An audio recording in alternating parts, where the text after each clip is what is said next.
Welcome. In this video, we will discuss about the Basel Convention. So before we go into the Basel Convention, we will discuss why this particular thing was in news, what is the background behind it, and we will try to understand this convention more in detail. Also, we will try to understand little bit about the Rotterdam Convention also, because that is also, it also deals with similar kind of things, but it is more specific, or it is more focused on a different thing, but it deals with the similar kind of material. Apart from that, I have already made a YouTube video on the Stockholm Convention. Go to the channel and check that out, because that is again one of the convention which is related to it. So basically this is called as BRS convention: Basel, Rotterdam and Stockholm. So you need to know all about these three. Basel and Rotterdam we will discuss today. Stockholm I have already made a video. So let's begin. Last year, Sri Lanka government asked Britain to take back over 100 containers that later had exported to Sri Lanka. So this is one of the things because of which this particular Basel Convention was in use. Because what happened last year, Sri Lanka did ask the Britain to take back the containers which they have exported to the Sri Lanka. The containers were shipped in 2017 and contained clinical waste, used cushions and mattresses, plant parts, plastic waste and other hazardous and uncategorized waste. So that is the whole idea, that Sri Lanka pushed back and the 100 containers were to be sent back to Britain, because the waste that come for the recycling was also mixed with lot of the uncategorized waste. So that is the context. Now, why Sri Lanka did import the waste? So what is the idea behind it? Why Sri Lanka has to import waste? Why they were at the like the first instance, why they were exported there?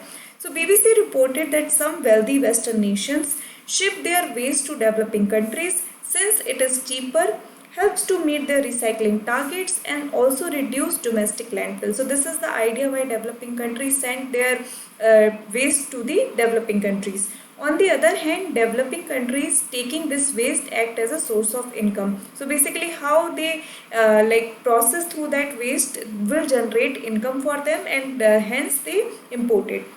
But oftentimes contaminated plastic rubbish gets mixed with the material meant for recycling, which eventually ends up in illegal processing centers. So this is the whole process, and that is why Sri Lanka at present have decided to send back the waste back to the Britain where it came from. So that is the idea behind it. Now, apart from that, let's try to understand why this Basel Convention came into the picture at the first place. So, the Basel Convention on the control of transboundary movement of hazardous waste and their disposal. So, this is one of the things which were the part of the Basel Convention. So, what was its focus on? Just remember, it's transboundary movement of hazardous waste and their disposal, and it was adopted on 22nd March 1989 in Basel, Switzerland, and that is why it is called as Basel Convention. In response to the public outcry following the discovery in 1980s in Africa and other parts of the developing world of deposit of toxic waste imported from the abroad. So the whole idea that not in my backyard, the whole syndrome that we will push the waste towards the developing countries was very disturbing. And in 1980s, when it was discovered that Africa and other developing nation was kind of acting as a dumping ground for the developing world, the whole outcry led to the Basel Convention, and this particular convention came into force in 1992. So this is the background in which this Basel Convention came into picture. Now let's try to understand what this convention aims to and what are its major provisions are. So the reduction of hazardous waste generation. So one of the major aim of convention is to reduce the generation of hazardous waste at the source itself, and the promotion of environmentally sound management of hazardous waste. But in case the hazardous waste creation could not be stopped, in that also it need to be environmentally sound how the hazardous waste is getting managed wherever the place of disposal. So that is also one of the things which covers under the convention, that it is not only where the waste is generated, but till the time it is disposal, all the places it should be managed properly.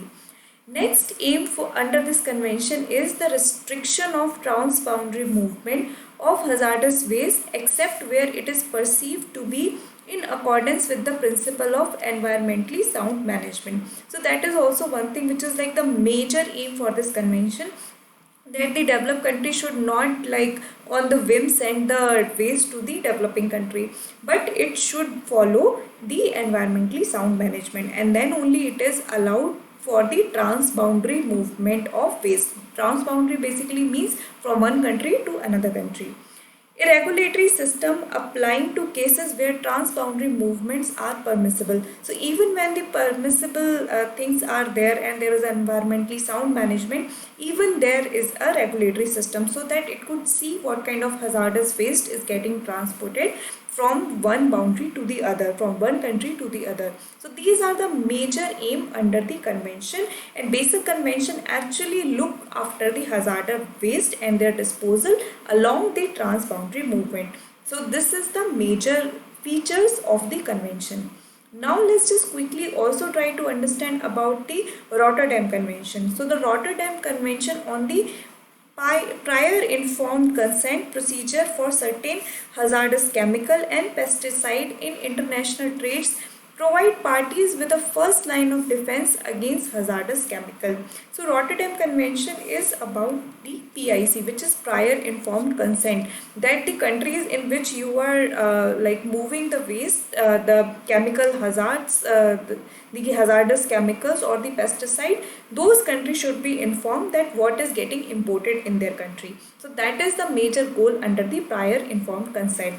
It promotes international efforts to protect human health and the environment, as well as enabling countries to decide if they want to import hazardous chemical and pesticide listed in the convention. So that is again, it empowers the countries to decide whether they want to take up that particular hazardous chemical or not, and the convention lists the chemicals which are allowed to move from one place to another. Now, what is the major difference between Basel and Rotterdam Convention? So, while the Basel Convention will discuss the control of transboundary movement of hazardous waste and their disposal, the Rotterdam Convention will deliberate on the prior informed consent procedure for certain hazardous chemical and pesticides in international trade. So basically, the transboundary movement of hazardous waste is under Basel. Rotterdam is about the prior informed consent for the hazardous chemical and pesticide. So this is the major difference which is associated between the Basel Convention and Rotterdam Convention. So I hope you have understood this video. If you have any doubt, feel free to drop a comment. Thank you.